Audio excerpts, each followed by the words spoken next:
Hello, lovely people. Welcome or welcome back to my channel, Raina Reads Stuff. I'm here in the book shack. It's just started raining. It wasn't raining when I came out here. I'm hoping the rain, because the door's open, I'm hoping the rain isn't going to blow through the door. But we'll see how we go.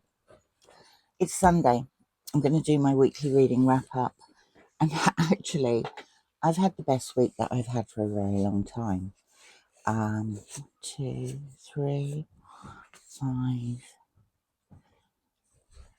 Number of physical books, number of ebooks.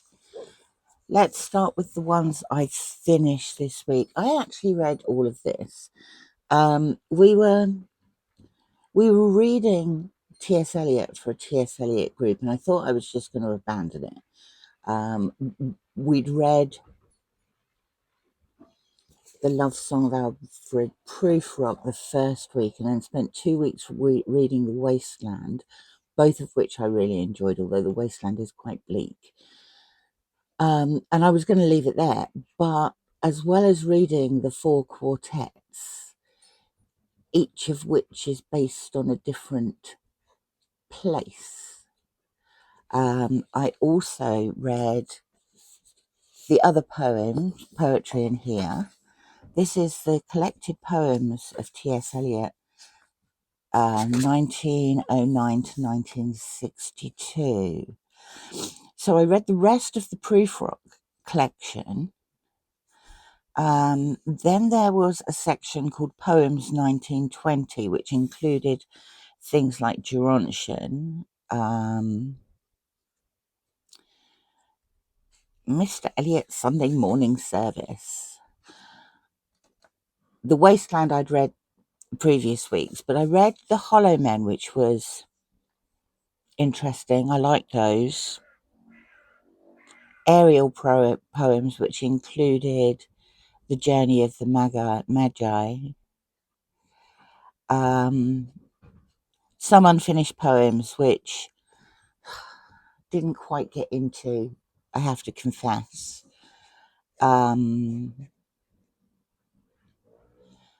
There were some, well, what it says here is minor poems, which include here lines to a Yorkshire Terrier and lines to a Persian cat and lines to Roger Hodgson, Esquire. The 4 quartets, and then occasional verses, most of which he had written on commission by a specifically named person. There was one about defense of the islands, and it ended with a dedication to his wife. There was also a poem called To Walter de la Mare, which he had written on request after Walter de la Mare's death. I loved a lot of these poems. I didn't find them easy. I didn't take part in the discussion at all because I just don't feel I know enough about poetry to be able to comment sensibly among a group of people who were so knowledgeable. But I really enjoyed them, and I'll certainly go back to them again. And then I rounded off with this, which is T.S. Eliot's Old Possum's Book of Practical Cats. I love this edition. It's from 1952. This is obviously what the musical Cats was based on, but I love the illustrations in this. Those are the Jellicle cats. It was just a fun way to round off the month, I think. Macavity, the mystery cat. So I thoroughly enjoyed those. I'm glad I persevered and continued with them. And actually, I read more than I thought.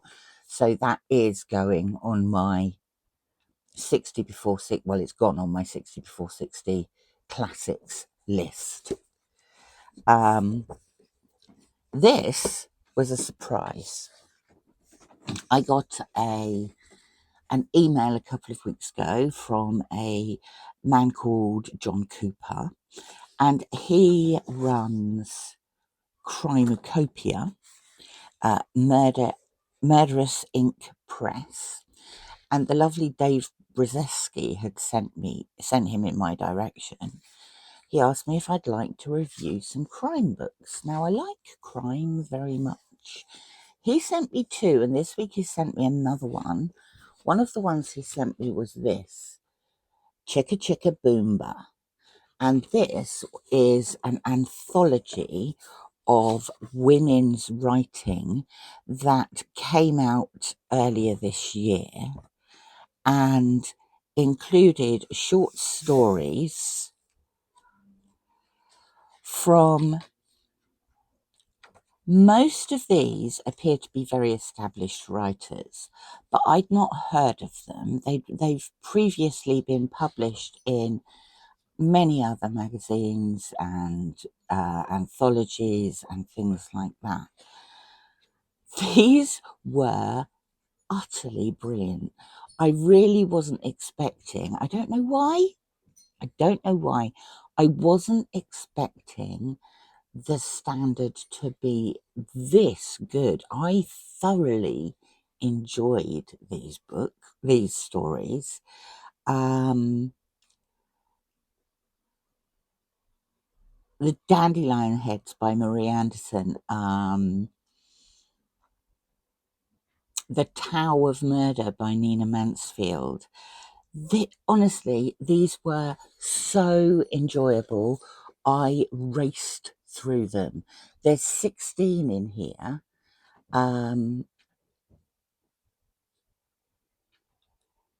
Sorry, there isn't. There were 16 in the original anthology of women writers. Crimacopia, Murderous Ink Press, has now put together 23, and the one I received the other day was the 24th. I am so looking forward to reading the other two, because if they're as good as this, they will be a real feast. This one doesn't tell me how much it is. Like I say, I got it.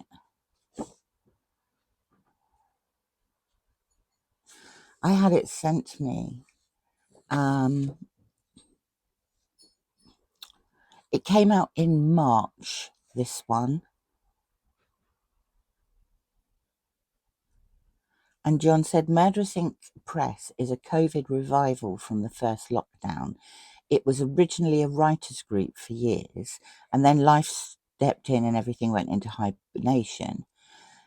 The first Crimacopia was released into the wild in March of 2021, and that was the first all-women anthology. It was called The Lady Thrillers. The 4th anniversary was celebrated with this, another all-women anthology. I decided to read this one first because I thought the cover was fabulous. I wasn't disappointed. These stories are great fun and very, very well written. I loved it. Absolutely loved it.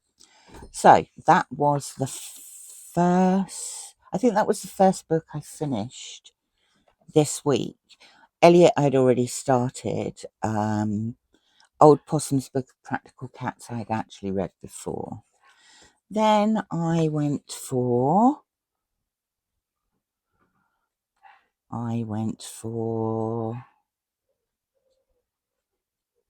a book in translation.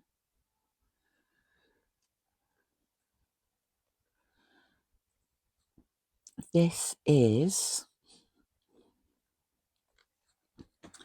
The Second Chance Convenience Store, and it's by Kim Hoe-Yeon. It was translated from Korean. This is a South Korean author. It's translated by Janet Hong. I love this. style of Asian almost redemption stories. This is about a retired history teacher who, on retirement, buys herself a convenience store. She doesn't run it for the money, she can live off her teacher's pension, but she sort of runs it to keep other people in work. And there's a couple of people who depend on her and they work part-time at the convenience store.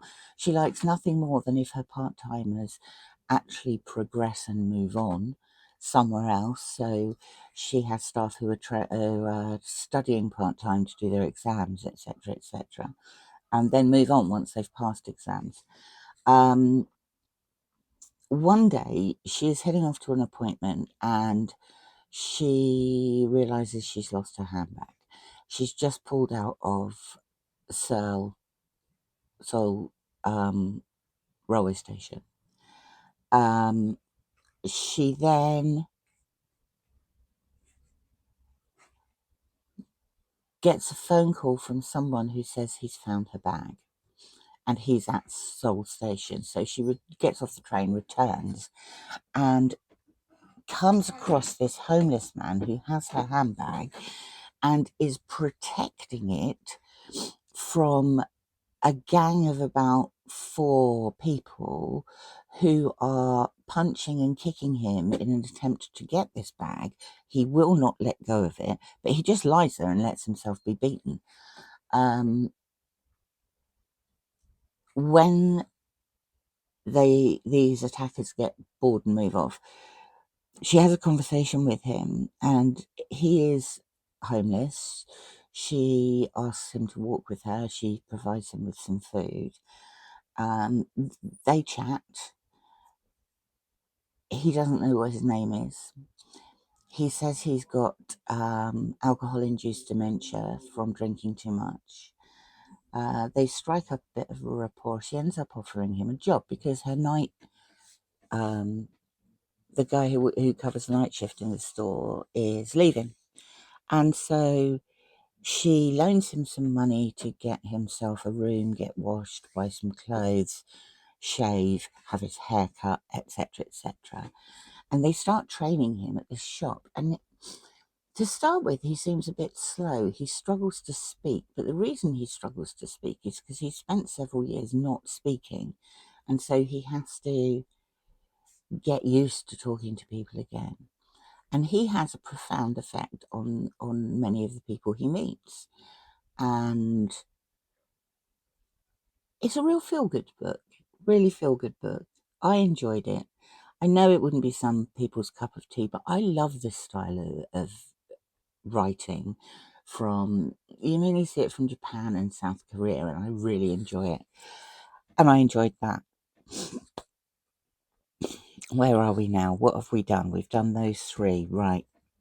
Because I wanted to have a bit of a clean blast, I wanted to cleanse my palate.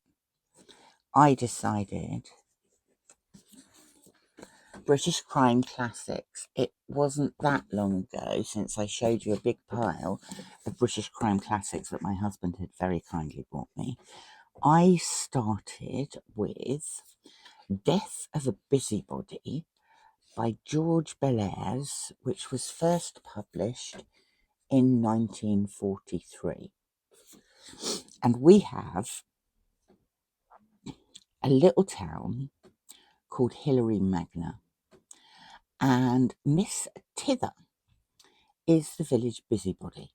She is very religious, but makes it her business to find out what everybody else is getting up to that is against the law, against religion, against common decency, and public morals. And then she browbeats them into seeing the error of their ways, and she gives them literature to read and things like that. Anyway, Ethelred Claplady, who is Reverend of there's two villages side by side. He is Reverend of that parish. He sees her talking to someone one morning as he gets up and he's looking out of his bedroom window. And then it is the day for clearing the cesspit. So he's got his man down shoveling out the cesspit. He makes some untoward comments to him. The man takes offence and decides without telling anybody that he's going on strike. So he hotfoots it to the village, leaving the cesspit. He hadn't left it open, but he had left it unattended. When he comes back, there is Miss Tither's body face down in the cesspit.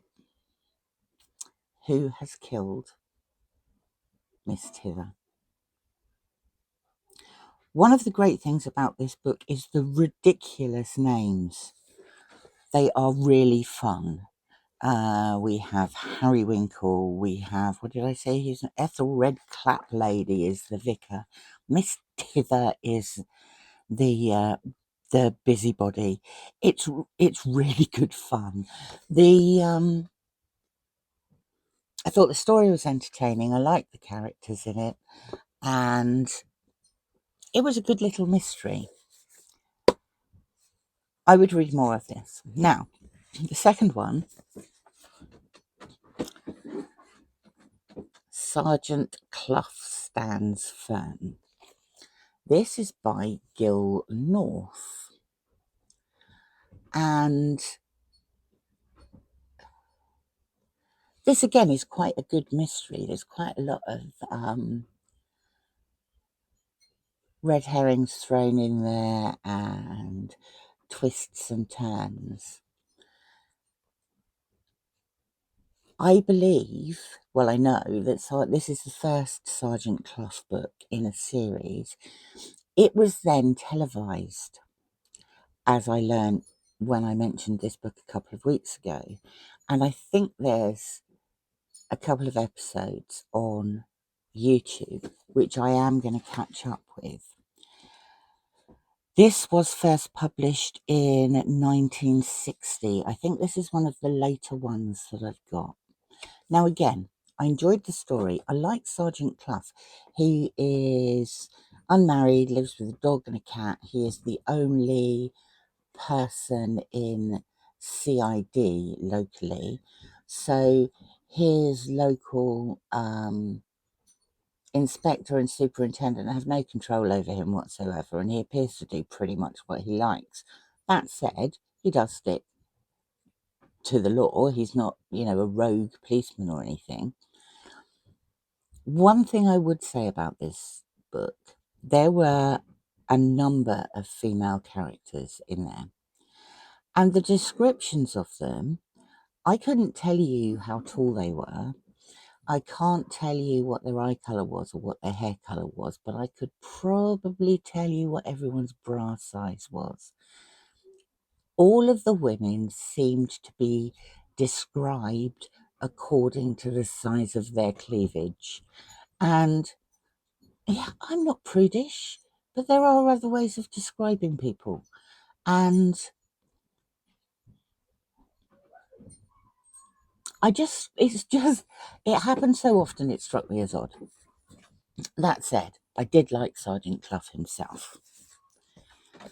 The third one I read was my favourite. This is by Christopher St. John Sprigg, Death of an Airman. Now, Christopher St. John Sprigg, he was actually also a Marxist writer and thinker. He wrote under the name of Christopher Caldwell. He wrote 7 detective novels in the 1930s, and this one was published in 1934, and then was killed in action in the Spanish Civil War months before his 30th birthday. So he achieved all of that stuff by the age of 29. This was brilliant. I really liked it. I mean, talk about twisty-turny. Christopher St. John Sprigg was a journalist. He was also a pilot. And this probably, I mean, I have tried to look it up, but I can't find it.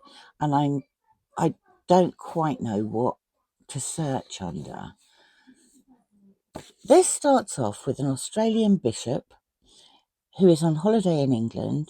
He has an enormous, like thousands and thousands of miles parish in the outback of Australia, and he wants to learn to fly because the diocese have said that they will buy him a plane, but they can't afford for him to have a pilot.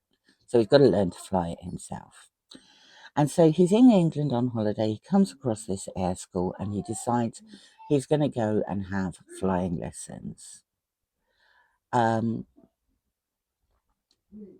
He is introduced to the person who is going to teach him to fly, George Furness, who is the flight instructor at this Baston Aero Club.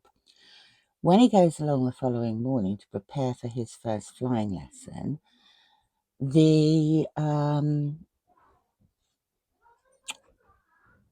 manager of the flying club says, oh, he's gone up for a flight. He often does that before he starts his day. And people on the aerodrome watch in horror as this plane goes into a spin and crashes. By the time they all get over there, people are pulling the body of George Furness out of the wreckage. But all is not as it seems. The doctor can't get over to give cause of death. And the bishop, who is a guy called Dr. Marriott, who has previously done medical training, notices in the afternoon, quite a few hours after the crash has occurred, that there's no rigor mortis in the body. And so he determines that Furness must have been alive when they pulled him from the wreckage. The investigation starts with the local police inspector, but then it transpires that Furness had been to a chemist locally within a couple of weeks, and he'd handed over some white powder that he wanted them to identify for him. And they had come back and said they had tested it and it was cocaine. And he said he was going immediately to report it to the police because they said they had to. So they just let him do it. You know, he's a responsible guy, he's a war hero, he's a flying instructor. They expected him to go and report it to the police, but he didn't. And then another one of the flyers at the aerodrome hands the good bishop a letter from Furness which seemed to indicate that he was planning to commit suicide, partly because of the contents of this package that he'd found, and partly because he was in love with this woman, and she didn't return his affection. So we then have a scenario where it's believed there is drugs going on at the aerodrome. And Scotland Yard becomes involved, and the inspector and the guy from Scotland Yard join forces. And this probably has got to be, from 1934, it's got to be a really, really early novel about drugs running by plane. In the meantime, the investigation is into whether Furness was murdered, it was an accident, or he committed suicide, goes backwards and forwards and backwards and forwards and backwards and forwards. And altogether, this is brilliant. I really loved it. I am going to try and find out some more about Christopher St. John Sprigg, and I'm certainly going to try and find some more of his novels because I loved it. This was great. Finally, I know it's the last day of August, but I decided to start on September, and today on my iPad I read Love's Labour's Lost by Shakespeare. This is counting as one towards my 60 before 60. I am now up to, what am I up to? What am I up to? What am I up to? I have read 53 now, including Love's Labour's Lost. So I've got 7 left to go before the middle of October, and I think that's doable because it's Shakespeare next month, well, from tomorrow. I've started reading a couple of other things. I've started reading the Earthsea Trilogy. I'm literally pages in, that's all. But this one will class as classic fantasy. Then I've also got this, I've decided to read for Historathon. This is The Dreadful Judgement by Neil Hanson, which is about the Great Fire of London. And also, I really have an urge to read E.R. Braithwaite's To Sir with Love, based on a true story. This is also a classic. I have read this book, but I haven't read it for many years, but I loved it. I also love the film. I also love the theme tune to the film, which Lulu sang. That's Sidney Poitier in the film, but it's about a black guy who comes over to the East End of London after the Second World War, and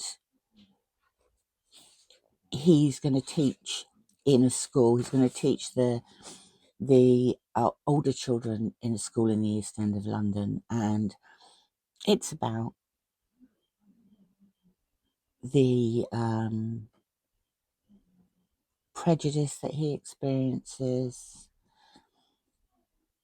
but it's also about how he and the kids form a bond, and he forms a bond with their families as well. What I don't like about it is someone's coloured it in orange. They haven't done it. I think it's only those 2 pages. If it had been any further, I would have had to have gone and found another one. So yeah, they're the 3 books that I'm reading at the moment. I am planning on doing what I'm planning for September. I've got an announcement video that I've got to do tomorrow. And so what I'll be doing in September will be coming up later in the week. In the meantime, I've had a really good week.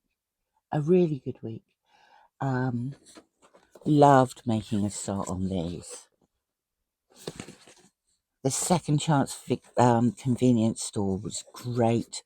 This, I can't wait to read the other 2 books that I've been sent by John, because the stories in here were just fabulous.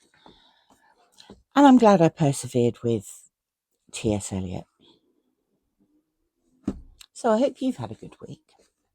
I'm quite glad it's cooling down now. Thank you for stopping by.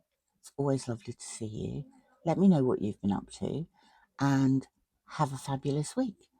I will speak to you tomorrow if you're around. Thanks for watching. Bye.